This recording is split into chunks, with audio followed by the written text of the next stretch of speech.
motorhome is powered by an internal leisure battery, controlled by the panel found above the main entrance door. The button in the bottom right turns the control panel on and off.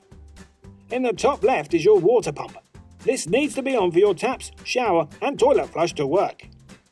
The next one down turns on the outside light. Below that is the lights or 12-volt circuit. That allows use of the lights, TV and water pump.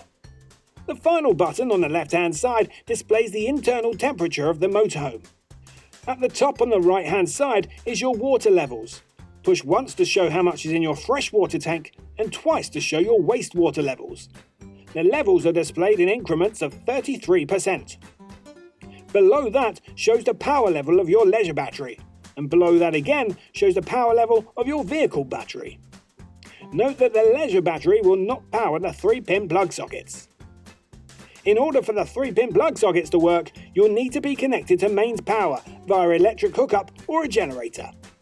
When connected, the hookup symbol will appear at the bottom of the display panel.